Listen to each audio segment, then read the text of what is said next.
ഈ താനൂരിലെ UDF സ്ഥാനാർത്ഥി PK Nawaz എന്താണ് പറയുന്നത് നോക്കാം. അദ്ദേഹം പറയുന്നത് ഹരിത വിവാദവുമായി ബന്ധപ്പെട്ട് ഇനി ഒരു അക്ഷരം മിണ്ടാനില്ല എന്നാണ് പറയുന്നത്. അത്തരത്തിലുള്ള വിവാദമൊക്കെ പാർട്ടിയുടെ സംസ്ഥാന അധ്യക്ഷൻ തന്നെ പറഞ്ഞ് അവസാനിപ്പിച്ചിട്ടുള്ളതാണ്. അതുപോലെ തന്നെ താനൂരിൽ തികഞ്ഞ വിജയപ്രതീക്ഷയാണെന്നും PK നവാസ് 24-നോട് പറഞ്ഞു.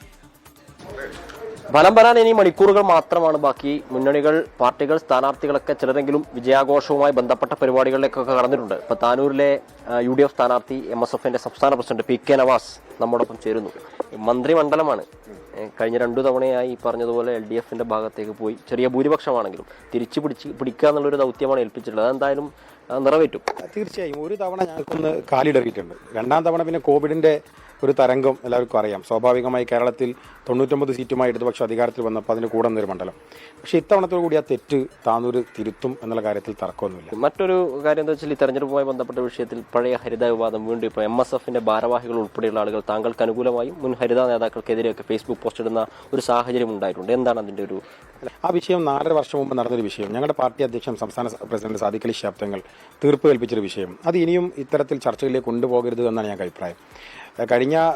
കഴിഞ്ഞൊരു 32 ദിവസം നിങ്ങൾ ചാനൽ ചർച്ചകൾ കൊണ്ടുവരുന്നൊരു വിഷയമാണ്. ആ വിഷയം അന്ന് ചോദിച്ചിട്ടൊരു വാക്ക് പറയാൻ ഞാൻ തയ്യാറായിട്ടില്ല. അതുകൊണ്ട് ഇനിയിപ്പോൾ ചോദിച്ചാൽ ഒരു വാക്കോ ഒരു വാചകമോ പറയട്ടെ, സാദിഖ് അലി ശിഹാബ് തങ്ങൾ ഫുൾ സ്റ്റോപ്പ് ഇട്ടെടുത്തിരുന്ന ഒരു വാക്കോ ഒരു വാചകമോ അത് കൂട്ടിച്ചേർക്കാനില്ല. അടഞ്ഞ അധ്യായമാണ്. ആ വിഷയത്തെക്കുറിച്ച് ചർച്ച. ഞങ്ങളൊരു കുടുംബമായി എല്ലാവരും ഒരുമിച്ച് പോവുകയാണ്.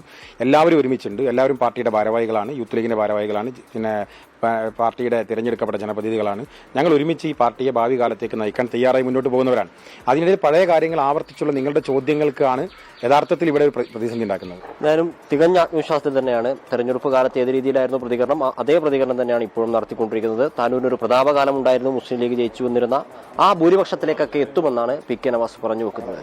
മുനീഫ് തിരൂരിനൊപ്പം ഗൂഗിൾ കേണുകുമാർ 24 മലപ്പുറം.